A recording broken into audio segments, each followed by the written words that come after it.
Over the course of over 11 years, 14 projects, a novel, and a Twitch career, Logic has quickly established himself as a creative cornerstone in the hip-hop scene. With so many different ambitions and endeavors across so many years and really even eras, it should come as no surprise that Logic as an individual, both creatively and stylistically, has undergone a multitude of changes. So today, I wanted to go over the evolution of Logic.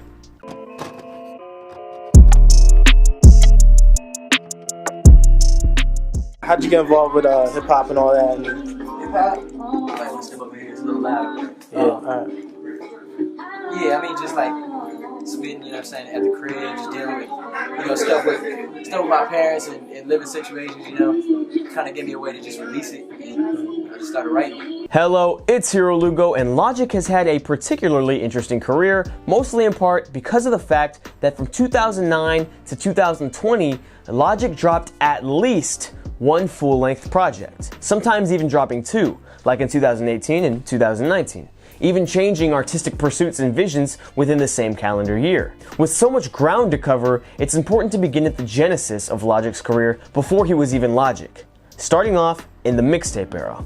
Let's jump right in.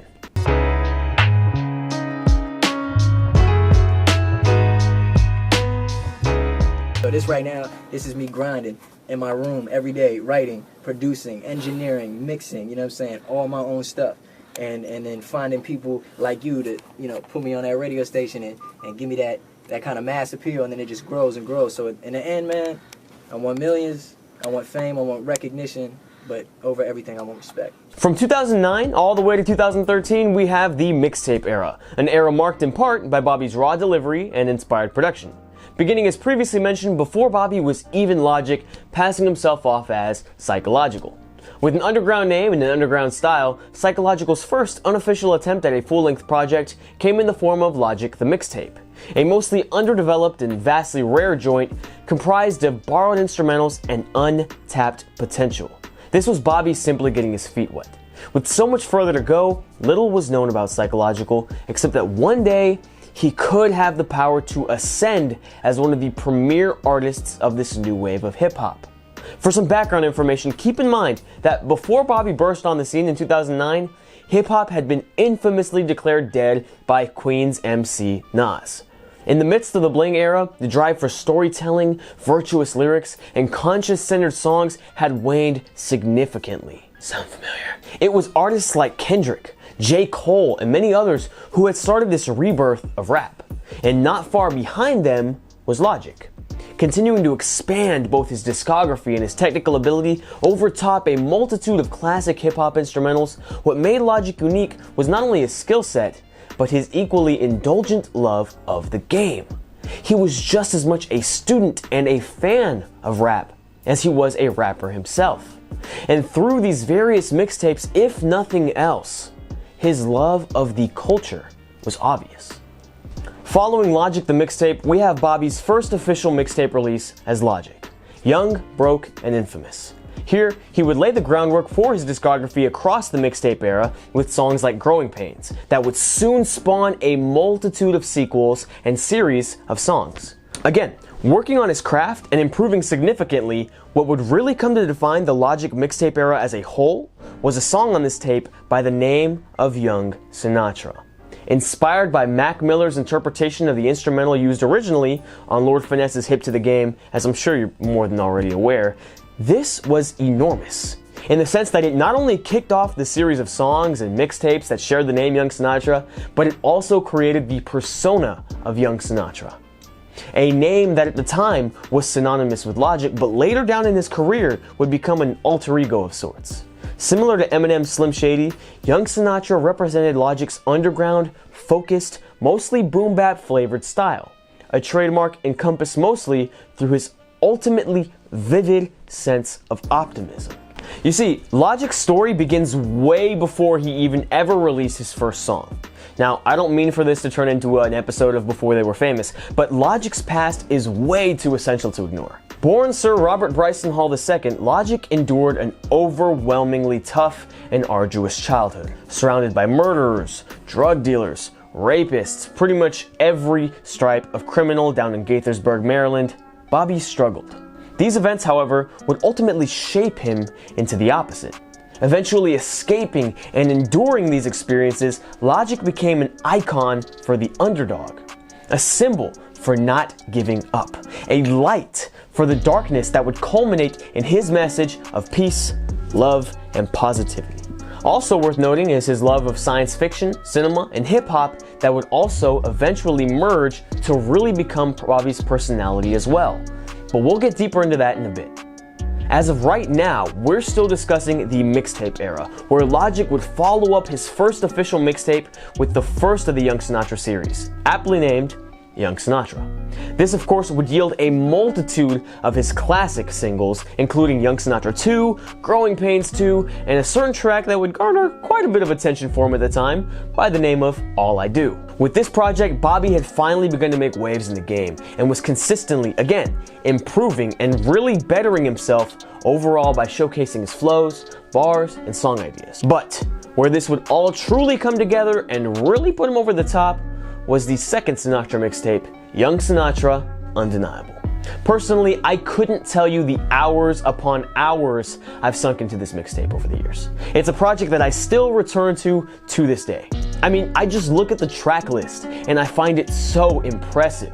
From Inception, Set the Tone, to Dead Presidents 3, Used to Hate It, and on, Logic was finally at a point of genuine prowess. Interestingly, this was the most Logic had decided to stray from the formula that had garnered him the success he had at the time enjoyed, opting to still use plenty of boom bap like on Disgusting, but also adding much more trap and club rap elements such as in Tic-Tac-Toe in an effort to versatilitize himself. Not sure if I made that word up, but And through his music, he would collaborate with internet entities like FaZe Clan to really grow and evolve his audience. I mean, looking back, it's like you couldn't find a trick shot montage that didn't have Logic blasting in the background. At 22 songs, this project would also include what was at the time the last Young Sinatra song, and what I think is easily the best one, Young Sinatra 3. I mean, it really should go without saying, but Young Sinatra Undeniable was a vastly monumental moment in Bobby's career. Without it, I mean, who knows where he'd have ended up? Because following this tape, Logic got the chance to sign with legendary record label Def Jam. Now, here's where things really get moving. Before concluding the mixtape era, Logic still had work to do.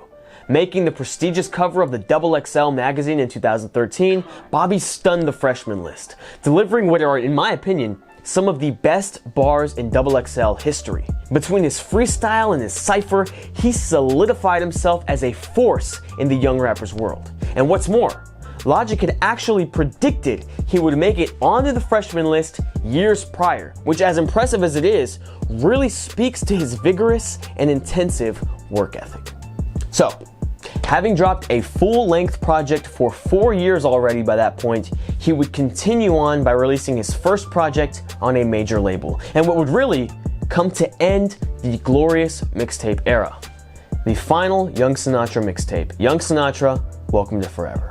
What made you come up with the title, Welcome to Forever? What inspired you to come up with that? I was texting a homie of mine, his name is Shek, and I remember we were talking about something, and it was like a couple months ago, it was last year, and he was like, something, Welcome to Forever. And I was just like, man, because he was just saying it like, Welcome to Forever, like you're here. Yeah. But the way I took it was something so much deeper, and when I applied it to music, I was like, damn, like Welcome to Forever. Like after this mixtape comes out, after this album comes out, like, you know, this mixtape, Welcome to Forever, I will forever be a part of hip hop. And I wasn't before. Like the XXL freshman shit and the Def Jam shit, and then releasing this solidified me. I'm in hip hop now. I'm in hip hop. I'm in the discussion, and that shit makes me happy. I'm not too cool for school. Like, yeah, no, fuck that. I've worked 9 years to be here. One of my very favorite mixtapes of all time, if not my favorite, the name says it all. Whereas Undeniable served to prove Logic's musical skill and ability as, well, undeniable, Welcome to Forever served to induct Bobby into the actual stratosphere of the rap game. Or as he put it, into forever. With this mixtape, Logic was inserting himself into hip-hop history as a hallmark of this new generation of artists. Whether or not you agree is entirely up to you and your perception of what Logic's lasting legacy will be. But what really isn't up to any of us is the fact that Logic had finally inched his way closer to the mainstream than he ever had prior. While not losing his identity, carrying over his hunger and his enthusiasm, Logic, for the first time in his career, also acquired access to a bigger budget, which was the most obvious of changes from Undeniable to Welcome to Forever. With various producers, engineers, working to craft this crucially crisp and lively sonic experience, this was Bobby at his most professional sound yet. Including slick bangers like 5 AM and Walk On By, over to thoughtful and impassioned cuts like Just a Man and The High Life, there was once more a bit of everything. In addition, this project, along with Logic joining Def Jam, served as a vessel connecting him to the absolute hip-hop legend No ID, who would produce the penultimate song of the mixtape, Man of the Year, resulting in a masterful relationship that would prove to pay off in just a year's time. And just like that, we have concluded part 1 of 2 detailing the evolution of Logic. Part 2 is on the way, so be sure to subscribe and hit the notification bell so you can be the first to watch it as soon as it's released. And if you enjoyed this video, a like would be very much appreciated, as well as a comment telling me your thoughts. Also, if you enjoy Logic's music, I think there's a fair chance you might enjoy mine as well, so I left a snippet of my last song, Dead Presidents 4, at the end of the video. If you checked it out, it would mean the world to me. It's also playing right now. Thank you so much for your time, and God bless you. My dividends, but my family been saying that I'm different. My homies, they been asking why I'm distant. I promise I'm insistent, I'm blowing up in the fucking instant. My mission, that nothing missing, so the vision will make consistent. And you could probably ask your girl, cause I'm a favorite Latino. I'm that Bobby Tarantino, meets that childish Gambino. You could bet it on me, like I'm up in the casino, trying to earn another Cino. 100 miles out from Reno, I'm tired of all these motherfuckers that be talking